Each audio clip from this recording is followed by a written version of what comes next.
السلام عليكم، ازيكم؟ عاملين ايه؟ يا رب تكونوا كويسين.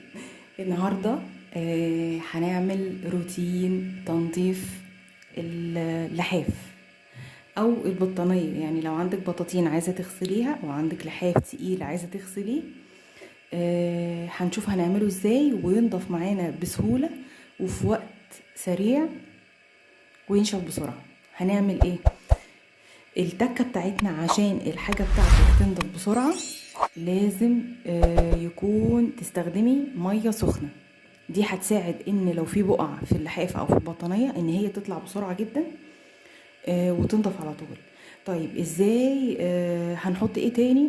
هنحط مكونات دلوقتي. احنا مع بعض هنشوف هنستخدم ايه. اول حاجة احنا ملينا البانيو. لو ما عندكيش بانيو ممكن اي بلاستيكة كبيرة تعملي نفس الموضوع، بس طبعا يفضل البانيو. يعني البانيو هيسهل عليكي ان انتي تفردي اللحاف كويس او البطانيه، وان هي تتغسل يعني تاخد راحتها، وان هي تنضف بسرعه وتبقى سهل ان انتي تتحكمي فيها. بس طبعا لو مفيش بانيو ممكن بلاستيكه كبيره. طيب انا دلوقتي مليت البانيو ميه سخنه. ماشي، تعالوا نشوف هنحط ايه تاني. اي حاجه ريحتها حلوه. يعني لو عندك شاور جل حطي، لو عندك صابون سايل ريحته حلوه حطي. فانا عندي هنا شاور جل. حطي حبه حلوين كده. وعندي معطر فريدة، هو بتاع ارضيات وينفع يتحط في الملابس برضو. يعني مكتوب ان هو منظف ومعطر لجميع الاسطح المنزليه، وكمان بيستخدم للملابس او للارض. هحط برضو شويه، هو بريحه الخوخ بيدي ريحه حلوه قوي. طبعا حبه صغيرين لان هو مركز، يعني هو بيتخفف بميه. طبعا الاساسي عندي احط كلور، بس يفضل الكلور. طبعا بيبقى ريحته قويه، هو هينضف بس الريحه بتبقى قويه. فلو انت عندك كلوركس الوان حطي منه. انا كان عندي ولسه خالص دلوقتي حالا.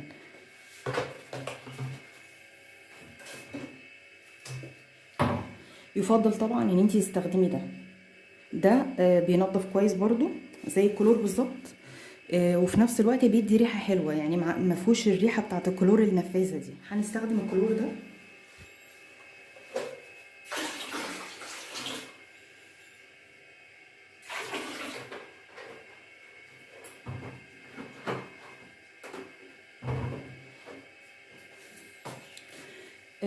ايه تاني؟ انا عندي ديتول بريحه الليمون، هحط برضو منه شويه.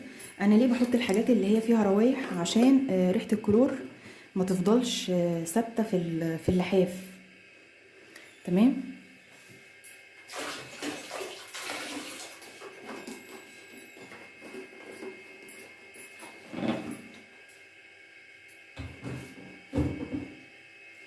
كده احنا حطينا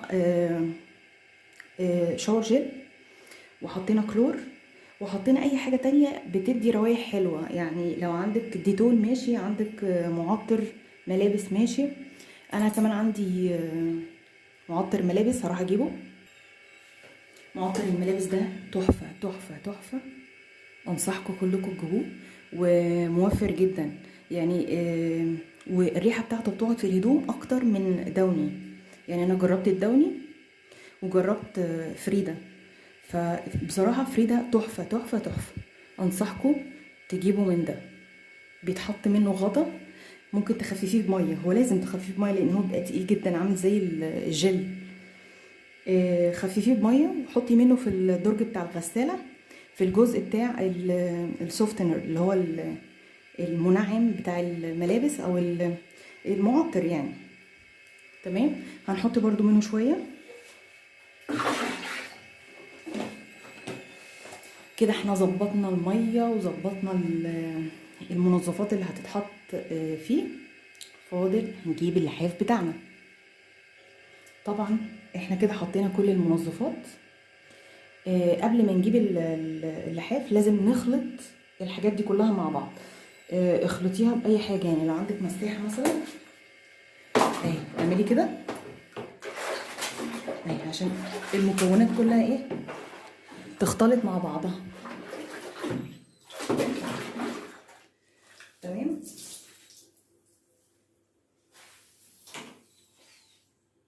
بس كده. بعد كده هنحط اللحاف، وحاولي ان انتي تفرديه. شايفين كان في بقع ساعات صلصه او مثلا حاجات شيبسي او كده.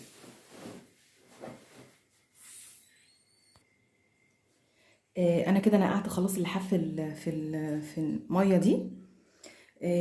وهسيبه مثلا ساعه او ساعتين، او لو انت عندك المقدره ان انت تعملي الكلام ده بالليل قبل ما تنامي والصبح تشطفيه يكون احسن. ولكن لو ما عندكيش وقت، الميه السخنه كفيله ان هي تطلع اي بقع بسرعه.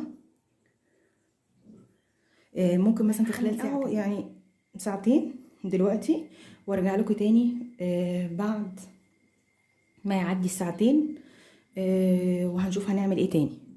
طبعا انتي لو وديتي اللحاف ده في دراي كلين، استحالة هيحط المنظفات اللي انا حطيتها دي، واستحالة هيهتم بنظافته بنفس الطريقة اللي احنا بنعملها في البيت.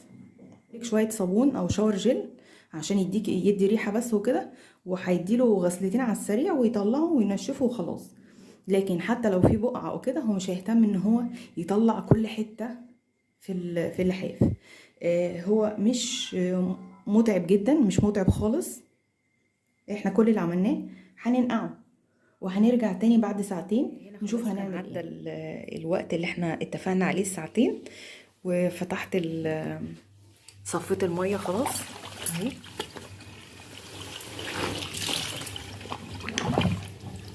هصفي الميه خالص.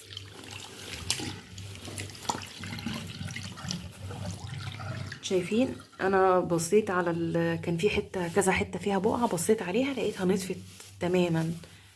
البقعه اللي كانت موجوده انا بصيت عليها دلوقتي نطفت خالص. هصفيه واعبي البانيو ميه نضيفه تاني بتاع البانيو علشان يصفي الميه خالص. شايفين على الجدار بتاع البانيو هيصفي الميه علشان يبقى خفيف عليكي بعد كده، وينزل الصابون اللي فيه. بعد كده اما يصفي هملى البانيو ميه تاني نضيفه وانقعه فيها. انا هنا مليت البانيو تاني ونزلت فيه اللحاف علشان ابدا ان انا اشطفه. هعمله كده بايدي كده عشان يتشطف، وهرجع تاني احطه على الجدار بتاع البانيو عشان يصفي. هعمل كده وارجع لكم تاني. خلاص انا كده حطيته على الجدار. شايفين انا خلاص صفيت الميه خالص وحطيته كده على الجدار يصفي. ريحته زي الفل. هسيبه بقى كده نص ساعه ولا حاجه يصفي الميه بتاعته خالص، وبعد كده بعد ما يصفي خالص هيبقى خفيف، لان هو صفى الميه اللي فيه. بيتشال، بيبقى عامل شبه السفنج، خفيف جدا. الحبل الفايبر ده سهل جدا غسيله. هطلعه بقى على الحبل يتشمس على اخر اليوم ان شاء الله يكون مش ان انتي تروحي تعملي لك كده فنجان قهوه مظبوطه لحد ما اللحاف يتصفى في الحمام. انا هعمل معاكم فنجان قهوه مظبوطه. مين فيكم بيحب القهوه زيي؟ اعترفوا. اتفتحي.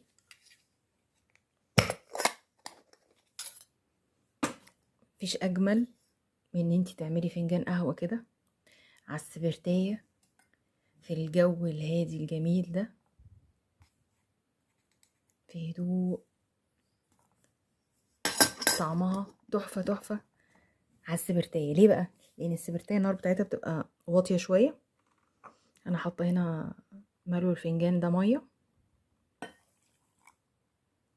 فنجان شكله شايفين احلى حاجه. دلعي نفسك، طلعي الحاجات اللي في النيش ما تكنفيهاش وتمتعي بيها.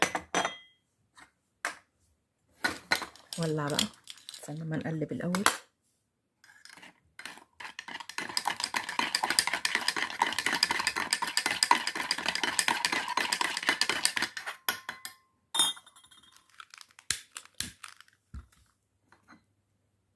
بس وعلى روقان كده اظبطيها بقى. القهوة خلاص قربت تطلع. ايه بس ما تسيبهاش تغلي. بس كده حلو قوي. بس بعمل ايه؟